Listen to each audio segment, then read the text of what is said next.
Hello friends, very good morning. कैसे हैं आप सब। आज मैं आपसे एक इच्छाधारी नागिन की कहानी शुरू करूंगी। रोली एक 5 साल की लड़की थी। उसके पिता मनीष एक ठीक ठाक व्यापारी थे। उसकी माँ गृहिणी थी। दोनों रोली को बहुत प्यार करते थे। रोली को पशु पक्षी जानवरों से बहुत लगाव था। वह हमेशा उनकी देखभाल करती थी। अपने घर में आई बिल्ली को वह रोज दूध पिलाती। उनका परिवार एक खुशहाल परिवार था, लेकिन उनके परिवार में उनके चाचा चाची भी रहते थे, जिनकी नज़र मनीष की जायदाद हड़पना पे थी, लेकिन दिखावे के लिए वह बहुत प्यार जताते थे। एक दिन गांव में एक नागिन दिखी, जिसे मारने के लिए लोगों ने घेर लिया था। लाठी डंडे लेकर उसे मारने को सब तैयार थे। उसे मारकर अधमरा भी कर दिए थे। तभी वहां रोली आ गई और सभी लोगों को डांटने लगी। बोली, आप लोग इस बेजुबान को क्यों मार रहे हो? इसने आपका क्या बिगाड़ा है? अब पशु पक्षी बेजुबान सब जो होते हैं वो निर्दोष ही होते हैं। क्या इसने किसी को नुकसान पहुंचाया? रोली, एक बूढ़ा आदमी बोला। रोली, बेटी तुम बहुत अभी छोटी हो, नहीं समझोगी। सांप को अगर नहीं मारेंगे तो वह किसी को काट लेगा। रोली जवाब देते हुए बोलती है, लेकिन यह भी तो हो सकता है कि यह नागिन घूमने जा रही हो, किसी को नुकसान पहुंचाने ना आई हो। उसकी बात कोई मान नहीं रहा था। लोगों ने उसे वहां से भगा दिया। छोटे बच्चे को अक्सर लोग भगा ही देते हैं। वह जा रही थी, लेकिन उसके मन को शांति नहीं मिल रही थी, क्योंकि जो बच्चों का दिल होता है ना, बहुत ही सॉफ्ट सा होता है। हम बड़े भी हो जाते हैं, किशोरावस्था में भी चले जाते हैं ना, तो हमारा जो दिल होता है वो बहुत ही छोटा सा होता है, पसीज जाता है। ये तो दुनियादारी होती है जो हमें बहुत कुछ सिखाने लगती है।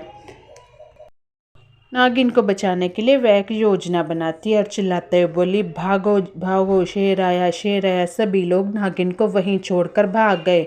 मौका मिलते ही घायल नागिन वहां से भाग गई।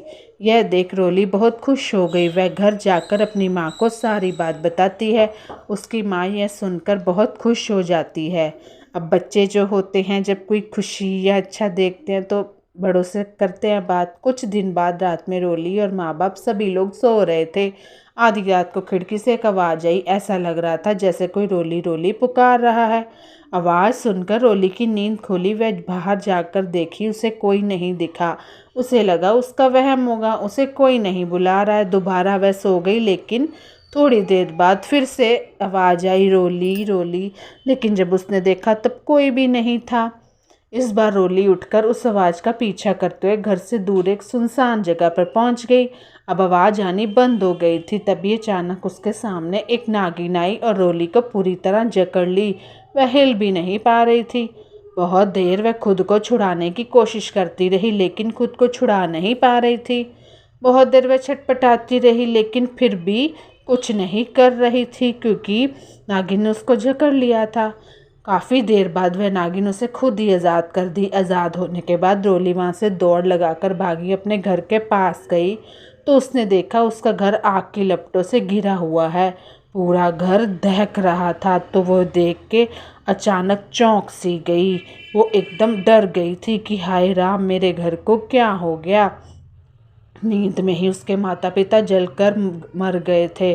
गांव के लोग आग बुझाने में लगे थे। यह सब देख वह रोने लगी। इतनी कम उम्र में माँ बाप को खो देना उसके लिए आसान नहीं था। वह चिल्ला चिल्ला कर रो रही थी।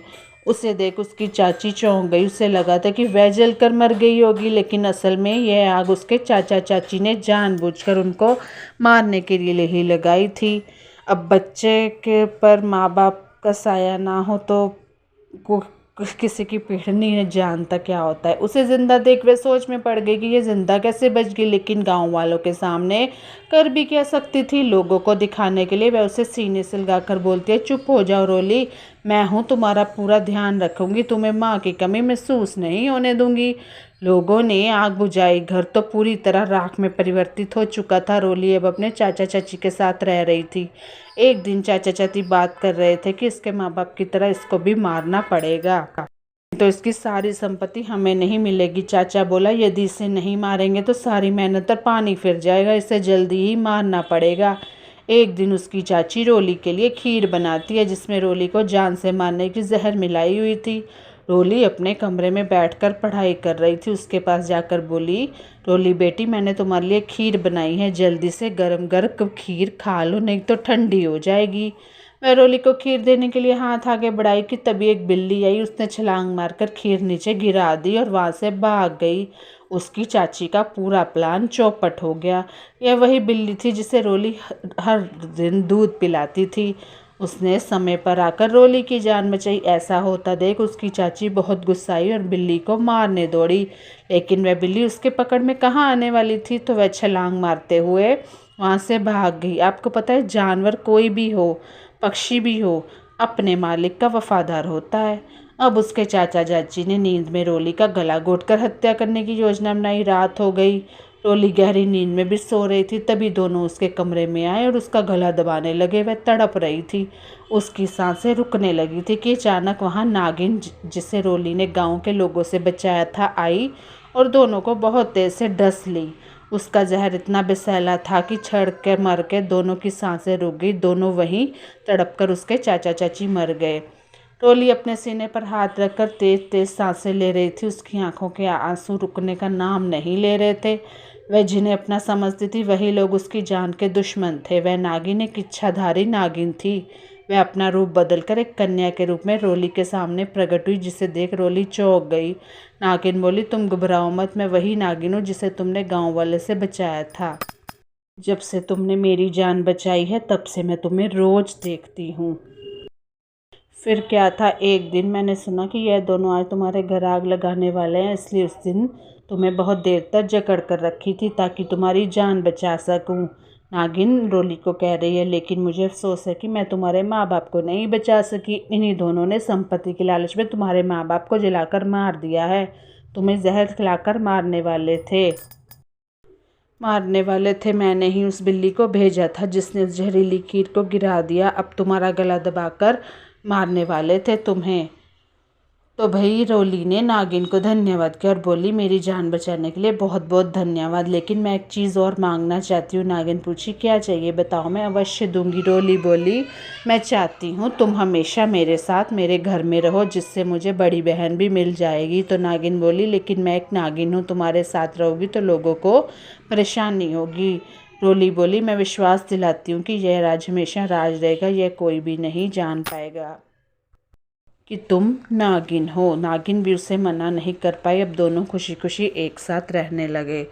तो भाई इस कहानी से शिक्षा मिलती है, जानवर से प्यार करो, वह भी हमारी ज़िंदगी का एक अहम हिस्सा होते हैं। तो बाय बाय, टेक केयर, आपका दिन मंगलमय हो।